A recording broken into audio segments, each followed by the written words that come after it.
The space station floated in the darkness between stars. Inside, the Galactic Council waited. They had seen many strange things in their long history.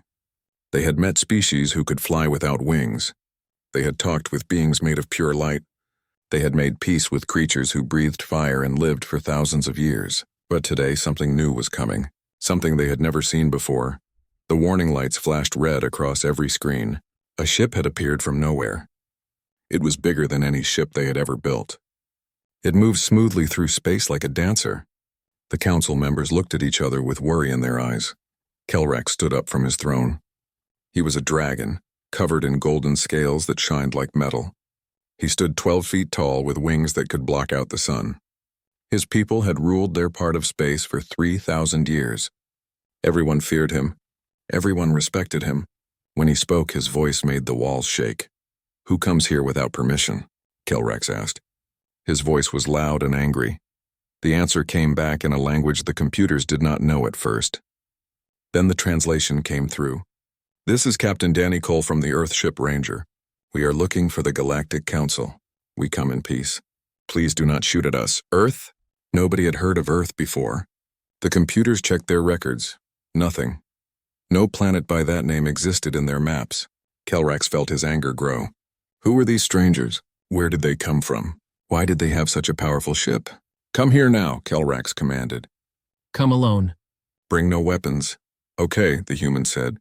"Give me 20 minutes. 20 minutes later, the door opened. Captain Danny Cole walked into the council chamber. He was not what anyone expected. He was small, only 6 feet tall. He had no claws, no armor, no scales. He wore a simple blue uniform. His brown hair was messy. He smiled like he was meeting friends, not the most powerful beings in the galaxy. Kelrax leaned forward and stared at the human. This creature looked weak. It looked like prey. But something in the human's eyes made Kelrax pause. This was not the look of someone who was afraid. "You come from a planet we have never heard of," Kelrax said slowly. "You arrive in a ship that is more advanced than ours. You dare to act like you belong here. Explain yourself, human." Danny looked around the huge room. He saw representatives from 200 different species. They all watched him carefully. He did not look nervous at all. He just shrugged. "Well, we thought it was time to say hello," Danny said. "We have been listening to your radio signals for about 50 years. We learned your languages. We studied your cultures. It seemed rude to keep hiding." The room filled with surprised voices. 50 years? These humans had been watching them for 50 years and nobody knew? Kelrax felt his tail move back and forth with anger. "You admit you were spying on us?" "Not spying," Danny said calmly. "Just listening. We did not hide anything. We just picked up your broadcasts and paid attention. That is what neighbors do, right?" "Neighbors," Kelrax repeated the word. "Neighbors do not build warships as big as moons." Danny's smile got bigger. "That is not a warship. That is a colony ship. We are explorers, not fighters." The dragon laughed. It sounded like thunder rolling across the sky. "You expect us to believe this?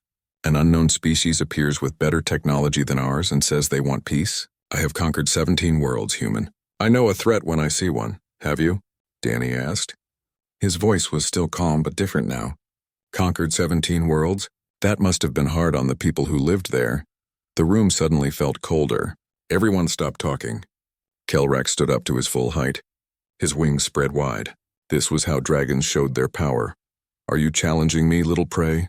Kelrax asked. His voice was dangerous now. "No, sir," Danny said. "Just asking a question. Where I come from, we tried conquering each other many times in our history. It did not work well for anyone. We learned to do things differently." "Learned?" Kelrax's voice got louder. "You think you can teach me about civilization?" "Not teaching," Danny said. "Just sharing. That is what meetings like this are for, right? Getting to know each other?" Before Kelrax could answer, another council member spoke. It was an insect-like creature named Vex. "Captain Cole, you say your people watched us for 50 years, but we have no record of Earth in our databases. How is this possible?" Danny looked more serious now. "Because you were looking in the wrong places. Earth is in a part of space you marked as a dead zone. Too much radiation, unstable stars. No life possible." So you never looked closely. "And you survived in those conditions?" Vex asked. His mandibles clicked with surprise. "Not just survived," Danny said. "We thrived." The radiation was challenging at first, but we adapted. It made us very good at building shields. That is probably why our ship surprised you. Kelrax had heard enough. He walked down from his throne. Each step was loud in the silent room. He stopped very close to Danny. He towered over the small human. His breath was hot enough to make the air shimmer. I will ask you one more time, human. What do you want? Danny looked up at the dragon. He did not step back. He did not look scared. He still had that small smile on his face. Honestly, I'm really hungry. It has been a long trip. Our food machines are broken. Whatever leftover food you have from lunch would be great. The entire chamber went completely silent. The dragon had asked what the human wanted, and the human asked for leftovers, for food. Here he was in the most important meeting in human history, standing before the most powerful beings in the galaxy, and he was hungry. Kelrax stared at Danny for a long time. Then something changed in the dragon's face. The anger faded away. Something new appeared. Maybe it was curiosity. Maybe it was respect. The ancient dragon leaned down until his massive golden eye was level with Danny's face. He studied the human with great intensity. This look had made countless beings run away in terror. Danny Cole, son of a barber from a small town in Ohio, looked back without fear. And in that moment, something impossible happened. Kelrax began to laugh. The council chamber stayed frozen in shock. Kelrax's laughter echoed off the walls. It was not the laugh of someone making fun of another. It was real laughter. Real amusement. Very few beings had ever heard the ancient dragon laugh like this. A meal, Kelrax said, shaking his massive head. In 3,000 years, nobody has ever answered my challenge by asking for food. He gestured to a servant. Bring food for this human. Bring enough for 2. I am curious about him. 20 minutes later, Danny sat across a table from the most feared being in the galaxy. They shared what passed for lunch. The other council members watched from far away. They were not sure if this was good or if something terrible was about to happen. Tell me, Danny Cole, Kelrax said. The translator said his name carefully. How does the son of a barber become the captain of a colony ship? Danny stopped eating. How did you know my father was a barber? Your hands, the dragon replied. They are steady and precise. And there is confidence in how you hold yourself. These are not military traits. You learned them somewhere else, doing something that required gentle touch and talking with people. Danny put down his fork and smiled. You are very observant. Yes, my father ran a barber shop in Columbus. It was a small place. Nothing fancy. But everyone came there eventually. Rich people, poor people, it did not matter. In the chair, everyone was equal. And what did the barber teach his son? Kelrax asked. How to listen, Danny said simply. My father used to say that a good barber learns more about human nature in a week than most politicians learn in their whole lives. People talk when you cut their hair. They trust you with how they look, so they trust you with their stories. Kelrax's golden eyes gleamed with interest. And this helped you become a captain? In a way, Danny leaned back in his chair. When the colony program started looking for ship captains, they did not just want military officers.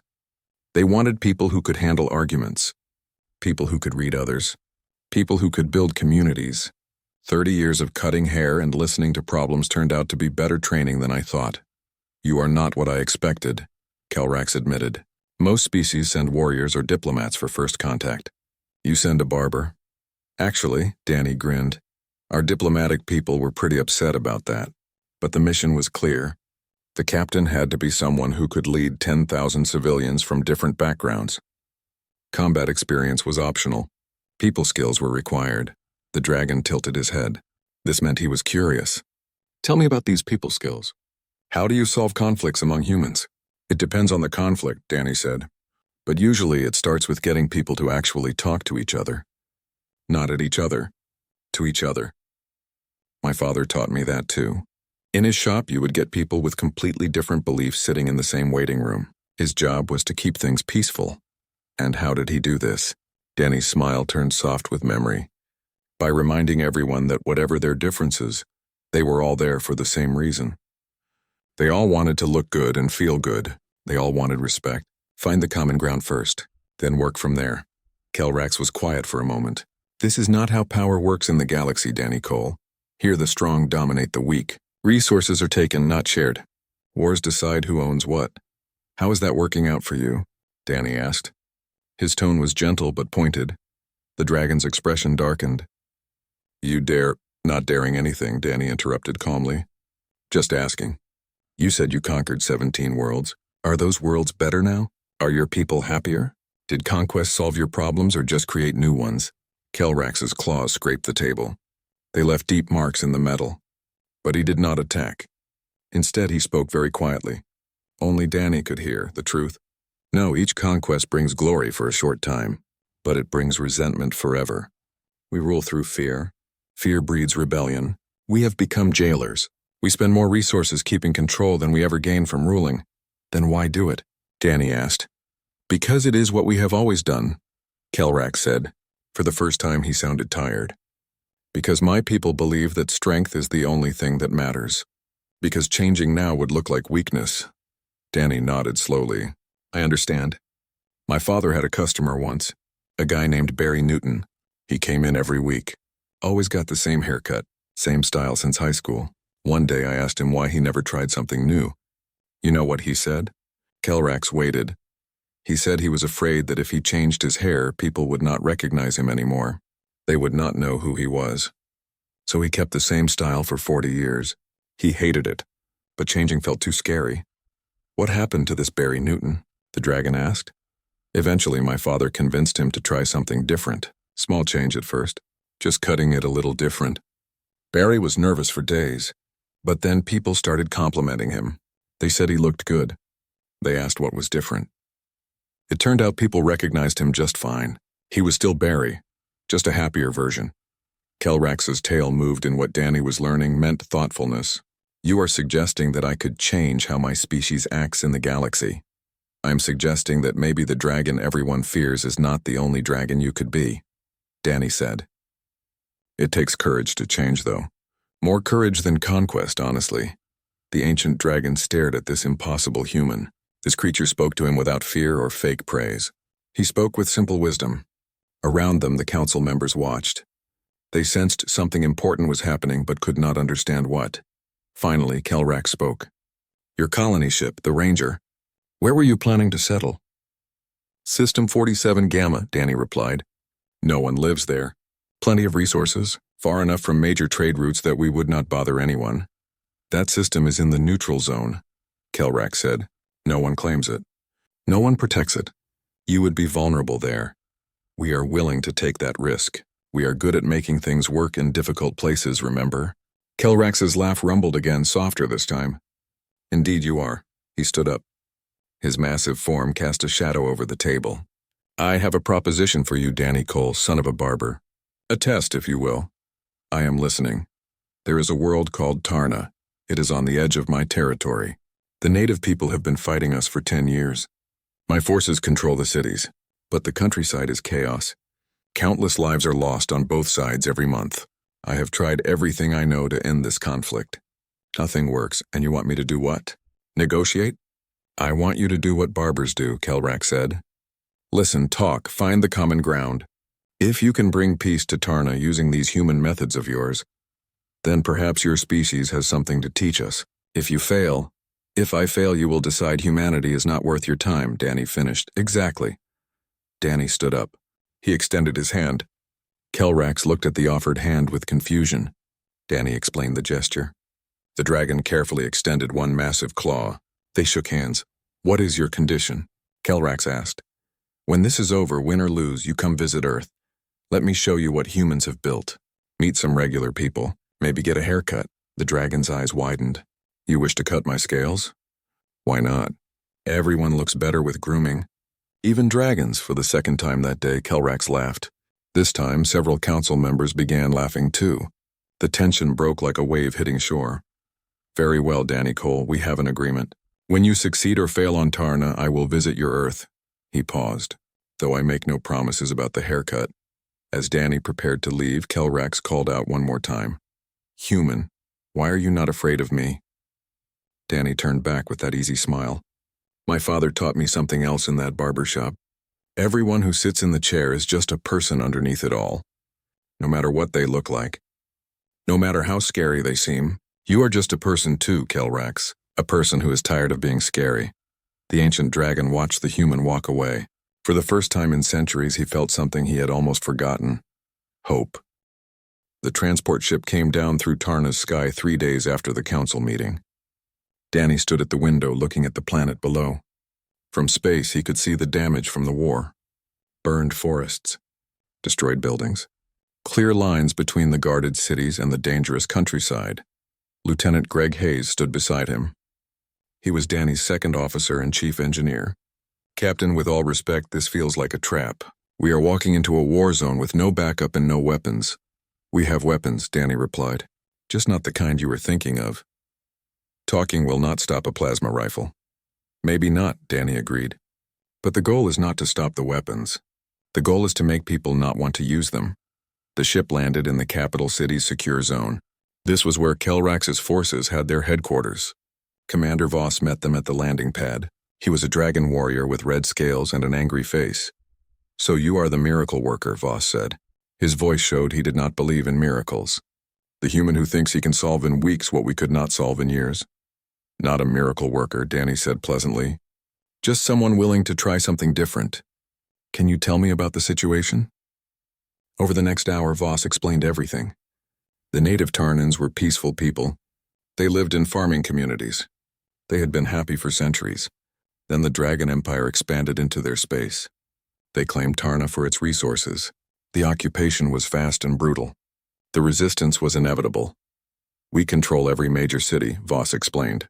He pointed to a map. "But the rural areas are held by resistance fighters. We could crush them completely.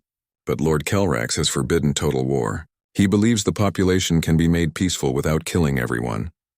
"That is good," Danny said. "That is weakness," Voss corrected. "My soldiers die every week in ambushes. Supplies are constantly destroyed. The Tarnans will never accept our rule peacefully." "Have you tried asking them what they want?" Danny asked. Voss's laugh was harsh. "They want us gone." "That is not possible." "Maybe," Danny said. "Or maybe that is just the starting position. In any negotiation, people start with the extreme demand. The skill is finding out what they would actually accept."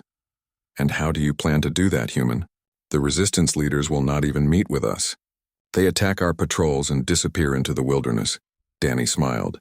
"Then I guess I need to go to them." 3 hours later, Danny walked into the countryside alone. No weapons, no armor. Just a translator device and a white flag made from a bedsheet. Greg had argued against it for an hour. "This is suicide, Captain. At best, they will take you hostage. At worst I will prove that talking is not the answer," Danny had replied. "But I do not think it will come to that." Now, walking along a dirt road between empty farms, Danny felt eyes watching him. The resistance was here, in the trees, in the ruins. They watched and decided whether to kill him or listen. He walked for 2 miles. Then they appeared. 20 Tarnans came out from hiding with weapons pointed at him. They were smaller than humans. They were covered in short fur that changed colors with their emotions. Right now, those colors showed danger and distrust. The leader approached with a rough rifle pointed at Danny's chest. Her fur was dark with anger. "You are dragon ally. Give one reason not to shoot." Danny kept his hands where they could see them. "I am not a dragon ally. I am human. We are new here. And I came because I heard you have been fighting for 10 years. I wondered if maybe you were tired of fighting. We fight until dragons leave or we die. No other option." "What if there was?" Danny asked. "What if I could get them to leave?" The Tarnan's fur rippled with bitter colors. "No one makes dragons leave. They take what they want." "Humor me," Danny said. "If they did leave, what would you need? What would make this worth the fighting you have done?" The leader hesitated. She was clearly suspicious. But something in Danny's voice, in his body language, in his obvious vulnerability made her pause. "You really want to know?" she asked. "I really do. I came a long way just to ask." She lowered her weapon slightly. "I am Kira. I was a teacher before the war. Now I am a soldier. Come, we will talk. But if this is a trick, you die first." "Fair enough," Danny said. They led him to a hidden camp. Hundreds of Tarnans lived there in temporary shelters. Children played in the dirt. Old people sat in tired circles. Injured fighters lay on simple medical beds. These were not hardened terrorists. They were refugees, farmers, teachers, families pushed to the edge. Kira brought Danny to a central fire. The Resistance Council gathered there. 15 Tarnans, all showing signs of long hardship, all watching him with suspicion and desperate hope. You asked what we want, Kira said. I will tell you. We want our homes back. We want our children in schools, not hiding in caves. We want to plant crops without dragons destroying them as punishment. We want to live without fear. That is reasonable, Danny said. Why have you not told the dragons this? Because they do not care about reasonable. An elder shouted. His fur flashed angry colors. They care only for power and control. They take our resources. They impose their laws. They treat us like property. And if they change their approach? Danny asked. If they withdrew their forces, let you govern yourselves, maybe even paid for the damage? The council erupted in disbelief. Kira silenced them. Why would they do this? They have power. We have nothing. Because power is not everything, Danny said. Because holding this planet costs them resources and lives. Because 10 years of resistance proves you will never truly be conquered. Because sometimes the strongest thing you can do is admit you made a mistake and fix it. You believe this? Kira asked. You believe dragons can change? I met one who is tired of being feared, Danny replied. One who is looking for a different way. But he needs proof it can work. That is where you come in. Over the next 4 hours, Danny sat by that fire and listened. He heard stories of homes destroyed and families separated. He heard about the life Tarna had before the dragons came. Peaceful, prosperous, content. He heard about the first days of occupation. The desperate formation of resistance. The slow grind of a war nobody could win. And he heard, buried beneath the anger and pain, what people actually wanted. Not revenge, not dragon blood, just the chance to rebuild their lives. As the twin moons rose over Tarna, Danny made his proposal. Here is what I am thinking. You give me a list of concrete demands. Withdrawal timeline. Payments for damage. Government structure. All of it, make it fair but firm. I will take it to the dragons and convince them to accept it. In exchange, you agree to stop fighting and participate in a transitional government. And if dragons refuse? Kira asked. Then you will know I tried. You can go back to fighting. But if they accept, you get your world back without losing more lives. Your children get to be children again. Teachers get to teach. Farmers get to farm. You really think you can convince them? Danny smiled. My father had a saying. Nobody wants to be the bad guy. Sometimes you just have to show them how to be the good guy instead. I think I can show them. Kira looked at her council. Colors rippled across their fur. Doubt, hope, exhaustion, desperation. Finally, she extended her hand in their gesture of agreement. We give you one chance. Human. One. Do not waste it. I will not, Danny promised. As he walked back toward the city in the darkness, Greg's voice came over his communication device. Captain, we have been watching from the ship. Do you have any idea how crazy this is? You are betting everything on your ability to convince a dragon empire to give up a conquered world. Not everything, Danny replied. Just 10,000 lives on my ship, an entire planet's population, and possibly humanity standing in the galaxy. So yes, pretty standard Tuesday. And if Kelrek says no, then I will keep talking until he says yes. That is what barbers do, Greg. We keep talking until we figure out what actually makes everyone happy. Captain, that is a terrible comparison. Yes, Danny agreed, looking up at the unfamiliar stars. But it is all I have. Danny stood before Commander Voss the next morning. He held the list of Tarnan demands in his hand. The dragon warrior's face went from disbelief to rage as Danny explained the proposal. This is surrender, Voss roared. His red scales darkened with fury. You want us to withdraw completely? Pay money for damages and give governance back to the natives? We are conquerors, not charity workers. You are also losing, Danny pointed out calmly. 10 years of occupation. Constant attacks. Used up resources. No end in sight. At what point does conquest become a loss instead of a gain? We could end this resistance in a week if Lord Calrax would allow full military action. Genocide, you mean, Danny said. His voice was harder now. And would that make you proud, Commander? Would that bring honor to your people? Killing farmers and teachers who just want their homes back? Voss's claws dug into the metal table between them. You do not understand our ways, human. Strength is honor. Dominance is victory. And exhaustion is defeat, Danny countered. I have seen your casualty reports, Commander. I know what this occupation costs you. I know you have lost soldiers you cared about. Is their sacrifice honored by an endless war? Or would their memory be better served by building something that lasts? For a moment, Voss's fury wavered. Danny saw it. The grief beneath the anger. The weariness beneath the warrior's mask. I need to send this proposal to Lord Kelrax, Danny continued. His tone was gentler now. But I wanted you to see it first. You have been here the longest. You know this situation better than anyone. If you think there is no merit in this approach, I will listen. Voss was quiet for a long time. He stared at the list of demands. When he spoke again, his voice was barely above a whisper. I had a second officer, Lieutenant Crane. He was young, eager. He believed in our mission. 3 months ago, he led a patrol into the eastern sector. Resistance ambush. I recovered his body myself. I am sorry, Danny said. Before he died, he asked me if it was worth it. If holding this world was worth what it cost us. I told him yes. Because that is what commanders say. But I do not know if I believed it. Voss looked up. His eyes met Danny's. What makes you think this will work? That they will honor a ceasefire? That we can trust them? Same reason you can trust anyone, Danny replied. Because it is in their best interest. They want their lives back more than they want revenge. And you want your soldiers to stop dying more than you want control over people who will never accept it. Find the overlap and you find the solution. Voss nodded slowly. Send your proposal to Lord Kelrax. I will add my support, though it may cost me my command. It might earn you something more valuable, Danny said. Respect for knowing when to change course. The response from Kelrax came fast. Within 6 hours, the ancient dragon's image appeared in the command center. His golden eyes fixed on Danny. You have been on Tarna for less than 2 days. Already you propose that I abandon a 10-year occupation. Explain. Danny explained everything. He talked about his meeting with Kira and the Resistance Council, about the demands they made, about the cost of continued occupation versus withdrawal. He spoke of the soldiers lost on both sides, the resources used up, the impossibility of truly conquering people who refuse to be conquered. Furthermore, Danny continued, I have run the numbers with Commander Voss. The resources you are spending to maintain this occupation could fund 2 new colony worlds. The soldiers tied up here could defend 3 border systems.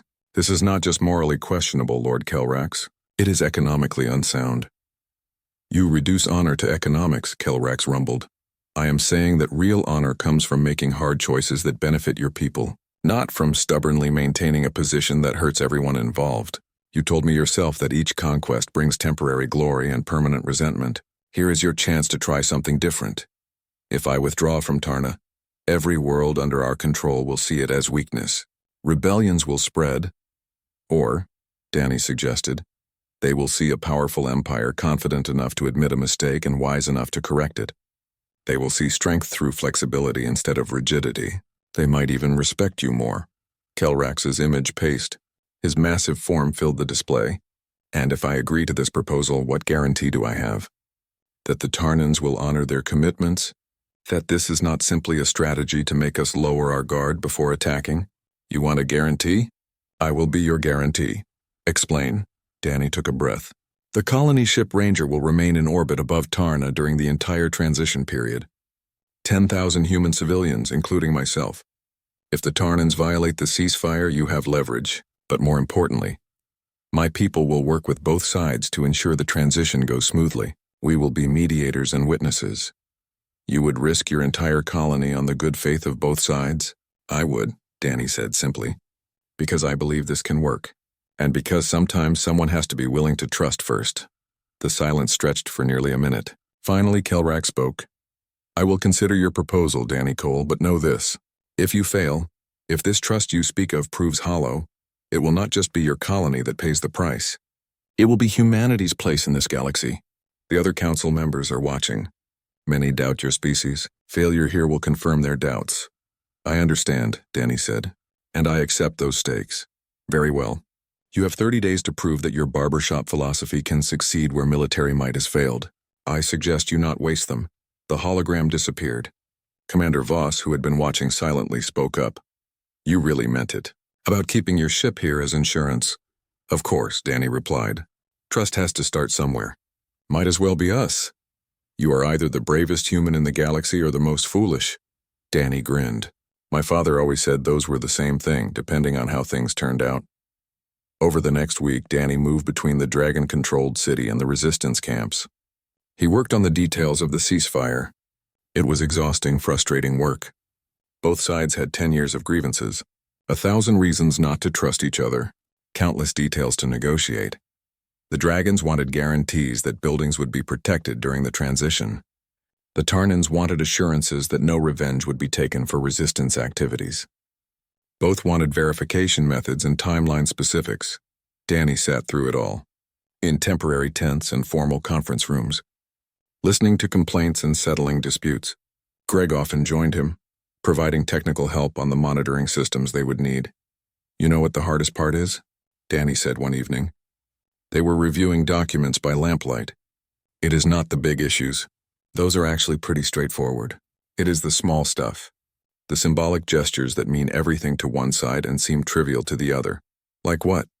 Greg asked. "Like the Tarnans want the dragon garrison to lower their flag when they withdraw. Voss says it is a military tradition that flags are never lowered in retreat, only in defeat. And this is not a defeat. To him it is about honor. To them it is about acknowledgement. So what do you do? Find another way to accomplish the same thing," Danny said. "Suggest that instead of lowering the flag, the dragons formally present it to the new Tarnan government as a symbol of transition. Same result, different framing. And they will both accept that? If I explain it right, yes. It is not about winning arguments. It is about helping people save face while moving forward." The breakthrough came on day 12. Danny had convinced both sides to meet face-to-face for the first time. The tension in the room was thick. Commander Voss and Kira sat across from each other. Neither wanted to speak first. Danny sat at the head of the table waiting. Finally, Voss broke the silence. "I want you to know that Lieutenant Crane did not die in vain. He was following orders, protecting what he believed was his people's rightful territory." Kira's fur rippled with dark colors. "And I want you to know that my sister was killed in the initial invasion. She was a healer, not a fighter. She died trying to help injured civilians." "I am sorry," Voss said. The genuine regret in his voice made everyone pause. "I am sorry too," Kira replied quietly. "For your lieutenant. For all the soldiers who died following orders, they may be questioned." The room stayed silent. But something had shifted. Two people representing opposite sides of a brutal conflict had acknowledged each other's pain. Danny leaned forward. "Every person in this room has lost someone. Tarnans have lost homes and families. Dragons have lost soldiers and pride. You have both paid a terrible price for this war. The question is, what do you want to pay for going forward? More loss or something better?" "Something better," Kira said. "Something better," Voss agreed. And with those words, the real negotiations began. The 25th day of the ceasefire arrived with clear skies over Tarna. In the capital city square, a platform had been built for what everyone called the ceremony of impossible things. Danny stood backstage, adjusting his uniform nervously. This was it. The moment when theory met reality, when promises became actions. In a few minutes, he would witness either the beginning of a new era or the collapse of everything he had worked for. "You ready, Captain?" Greg asked, appearing at his shoulder. "Not even a little bit," Danny admitted, "but I am doing it anyway." On the platform, representatives from both sides had gathered. Commander Voss stood in full military uniform. His red scales were polished to a shine. Beside him were 20 dragon soldiers, the honor guard for the withdrawal. On the opposite side, Kira and the Resistance Council waited. They wore traditional Tarnan formal clothes. Their fur showed nervous ripples of color. In orbit above, Lord Kelrax watched from his flagship. Beside him, other members of the Galactic Council had assembled. They were curious to see if the humans' experiment would succeed or fail catastrophically. And throughout the galaxy, on dozens of worlds, beings watched the broadcast. The news had spread. A human, using nothing but words and patience, had convinced the Dragon Empire to withdraw from a conquered world. If it actually happened, it would be unprecedented. Danny walked onto the platform to applause. Thousands of Tarnans had gathered to witness this moment. Dragon soldiers being recalled to their ships stood at attention. The atmosphere was strange. Hopeful but careful. Excited but fearful. "Thank you all for coming," Danny began. His voice was amplified by the sound system. 25 days ago, I came to Tarna as an outsider. Someone with no stake in your conflict, no authority to impose solutions, and frankly, no real idea if what I was attempting would work. A ripple of laughter moved through the crowd, but I came because I believed something that my father taught me in a barbershop back on Earth, that most conflicts are not about the big principles we claim they are about. They are about people feeling heard, respected, and secure. And if you can address those needs, you can solve problems that seem impossible. He gestured to both sides. Over the past 3 weeks, I have had the honor of listening to both Tarnans and Dragons. I have heard about pain and loss, about principles and pride, about fear and hope. And I learned that beneath all the differences, everyone wanted the same thing: peace. Not peace through dominance or surrender, but peace through genuine resolution. Danny turned to Commander Voss. Commander, your forces have served with honor and discipline during this transition. You have maintained order while preparing to withdraw. This is no small thing. Do you have anything to say before the ceremony begins? Voss stepped forward. The crowd quieted. A dragon addressing a conquered population had always meant commands and threats. This time was different. I stand before you as a warrior who has learned a hard lesson. Voss began. His words were translated into Tarnan. For 10 years we tried to hold this world through force. We believed that strength alone could create stability. We were wrong, he paused. Danny could see how difficult this admission was for him. I have lost soldiers I cared for. You have lost families and homes. These losses cannot be undone, but they can be honored by ensuring we learn from them. Today, the Dragon Empire acknowledges that the occupation of Tarna was a mistake. We withdraw not in defeat, but in recognition that there are better ways to build relationships between worlds. The crowd stayed silent, processing this unprecedented statement. Then slowly Kira stepped forward. Commander Voss, on behalf of the Tarnan people, I accept your acknowledgement. We too have learned lessons. We learned that we are stronger than we knew, that we can endure and resist and survive. But we also learned that resistance is not the same as victory. True victory is peace that allows us to rebuild. She held out her hand in the Tarnan gesture of peace. Voss, after a moment's hesitation, accepted it with his massive claw. The crowd erupted in applause. Now, Danny said, we proceed with the formal transition. The Dragon forces will withdraw to their ships over the next 48 hours. The provisional Tarnan government will assume full authority, and the human colony ship Ranger will remain in orbit for 6 months as neutral mediators, helping both sides honor their commitments. The ceremony proceeded according to the carefully negotiated plan. The Dragon garrison flag was formally presented to the Tarnan government. A joint declaration of peace was signed by both parties. Payment terms were officially recorded. Each step had been argued over, refined, and finally agreed upon. As the last Dragon transport lifted off from the planet's surface, carrying Commander Voss and his soldiers home, something remarkable happened. The Tarnan crowd, which had every reason to celebrate the departure of their occupiers with triumphant jeers, instead remained respectfully silent. Some even waved goodbye. Did we just witness a conquered people saying goodbye to their conquerors with dignity? Greg whispered to Danny. We witnessed something better, Danny replied. We witnessed both sides choosing to end a conflict with honor intact. That is rarer than you think. That evening, in the newly established Tarnan government building, Kira approached Danny as he prepared to return to his ship. I have a question, she said. Why did you do this? Your people had nothing to gain. You risked much for strangers, Danny smiled. Where I come from, we have a saying. A rising tide lifts all boats. If we want to be part of this galactic community, we have to show that we can contribute something valuable. And what we can contribute is a different way of solving problems. And if it had not worked, if we had broken the ceasefire or if dragons had refused, then I would have tried something else, Danny said simply. That is what you do when you care about outcomes more than being right. Kira's fur rippled with colors Danny had learned meant respect and gratitude. You will always have friends on Tarna, Danny Cole.